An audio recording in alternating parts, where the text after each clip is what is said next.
Claro, algo esta crisis es que es necesario en la eurozona en particular reducir esa asimetría que hay entre una unión monetaria prácticamente completa y una unión económica coja, incompleta. Por lo tanto, todo lo que suponga coordinar políticas presupuestarias, incluso llegando a la definición de políticas presupuestarias propias de un Estado federal, a mí me parecen de sentido común. Juan José, ¿no sería apropiado en Europa seguir con los planes de estímulo hasta que despeguemos? Sí, bueno, es que la experiencia europea ha sido distinta. Empezó siendo la misma que la norteamericana. Y empezamos haciendo lo mismo que los norteamericanos al abordar la crisis, es decir, acelerar el gasto público y provocar déficit presupuestarios. Lo que pasa es que nos estalló en las manos. Esta estrategia nos estalló en las manos, como dice muy bien Emilio, en mayo de este año. En mayo de este año, como consecuencia de la crisis griega y la extensión de sus efectos a otros países periféricos, entre ellos España, un momento en que parecía que se rompía el euro, es decir, que se rompía Europa en definitiva. O sea, que la amenaza no fue trivial ni muchísimo menos, fue una experiencia muy traumática. Y de ahí yo creo que Europa extrajo una lección que me parece muy apropiada, que es decir, no se puede jugar con los déficits públicos.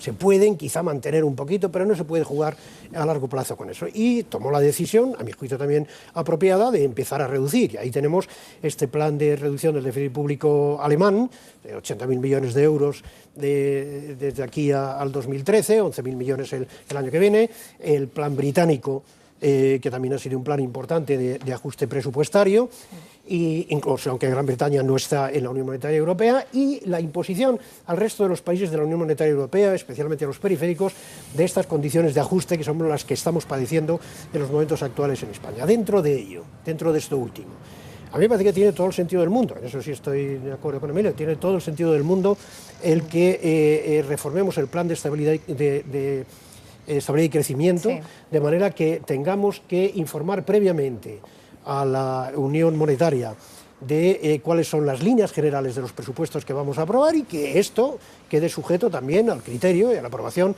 de la Unión Europea. Y la razón es que no se puede tener una política monetaria común y una política presupuestaria completamente descoordinada. Debería ser una política presupuestaria única y si no lo es, por lo menos coordinada. Más aún, yo creo que se tiene una ventaja política muy importante, esto de tener que someter los presupuestos previamente a Bruselas, y es que desplaza la responsabilidad política y el coste político del ajuste a Bruselas. Claro. Mire usted, le podemos decir al ciudadano, yo no quisiera hacer esto, pero es que lo hago porque Bruselas lo dice. A mí esto me parece que va a facilitar bastante las cosas, de manera que tanto desde el punto de vista económico creo que tiene pleno sentido, como creo que desde el punto de vista político pues es una forma de facilitar los ajustes, ¿no? Bueno, os pregunto ya por España. España forma parte de esos países europeos que está apostando en este momento por apretarse un poco el cinturón. En este caso, el nuevo curso político empieza inevitablemente marcado por la convocatoria de una huelga general el 29 de septiembre. Los líderes sindicales estaban aquí en CNN Plus hace solo unos días y esto es lo que decían sobre esos paros. Bueno, pues la reforma es un canto a la resignación, sinceramente. Es una renuncia a la transformación del modelo económico español que parecía ser el santo y seña, la bandera de este gobierno. Puede agravar la precariedad y luego hay un tema, a mi juicio, muy importante, porque de esta reforma no está a resguardo ningún trabajador, ninguno. Eso es lo que decían los líderes sindicales de UGT y de Comisiones Obreras sobre la reforma laboral. Dicen los sindicatos que tomar esa decisión de convocatoria de huelga fue difícil, pero que es inevitable, porque esa reforma laboral va a dañar nuestro mercado laboral. El Gobierno dice exactamente lo contrario, que lo que es inevitable es esa reforma laboral si queremos mejorar nuestro mercado de trabajo. Os pregunto por ello, si creéis que es adecuado o no esa convocatoria inminente el 29 de septiembre. Hombre, la convocatoria es la expresión de un fracaso, ¿no? Es decir, cuando en un país se convoca una huelga general, es que ha fallado la interlocución, es que en ese binomio concertación-confrontación se ha optado por esto último. Y esto a mí particularmente no me gusta, ¿no? Es decir, porque estoy convencido de que los ámbitos absolutamente necesarios de reformar de nuestro mercado de trabajo, si se hubieran hecho en otro momento y con otro método, probablemente se habría alcanzado. Lo que ocurre es que, claro, nos hemos empeñado en hacerlo también, nos hemos acordado de Santa Bárbara cuando ha empezado a tronar, ¿no? Cuando resultaba que efectivamente España era el país que más fácil y más rápidamente despedía y nutría las tasas de desempleo hasta niveles récords, y cuando el sector más intensivo en precariedad, La construcción residencial se venía abajo, se desplomaba, ¿no? Probablemente algunos de esos aspectos en los que yo entiendo, quiero entender que incluso todo el mundo estaría de acuerdo, las posibilidades de negociación colectiva, en la reducción de la dualidad contractual, en la pormenorización de las condiciones de la actividad de las empresas, etcétera, etcétera, se tenía que haber hecho mucho antes, ¿no?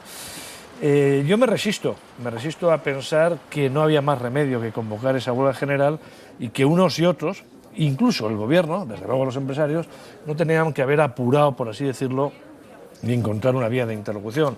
A partir de ahí, bueno, es un derecho, hay que reconocérselo a los trabajadores. Hay que reconocer que estos sindicatos, por lo menos hasta ahora, no habían precisamente puesto muchas chinas en el camino de la política económica, ¿no? Lo lamentable es que uno tenga como observador de la economía española que admitir que no hay gobierno al que no le hagan una huelga general, ¿no? Bueno, yo creo que los sindicatos españoles no han puesto muchas chinas a la política económica de este gobierno, porque me parece que, aun diciendo de antemano que estoy absolutamente en contra de la huelga general y que me parece que lo último que necesita este país ahora es una huelga, lo último que necesita este país son estos sindicatos, pero en fin, pero ahí están. Diciendo eso, diré que estoy de acuerdo con el señor Toxo cuando ha dicho que el modelo laboral que teníamos era el santo y seña de este gobierno. Eso es verdad, lo que pasa es que ese santo y seña estaba equivocado. Y entonces lo que hay que hacer es cambiarlo.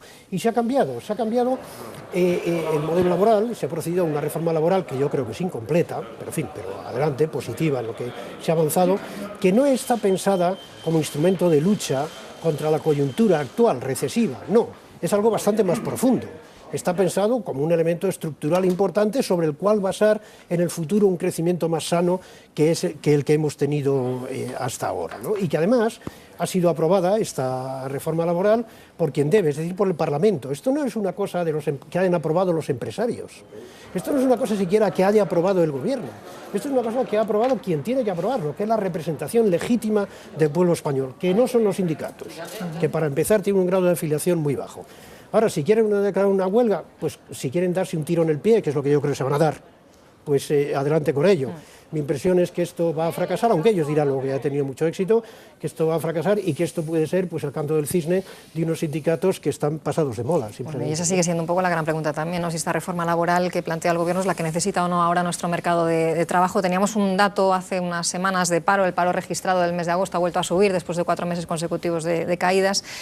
Os pregunto por ello, por la situación de nuestro mercado laboral y sobre todo si esa situación de nuestro mercado laboral nos va a abocar inevitablemente a esa segunda recesión de la que hablan ya algunos expertos antes de que termine el año. ¿Cuál va a ser nuestra perspectiva económica de aquí a diciembre?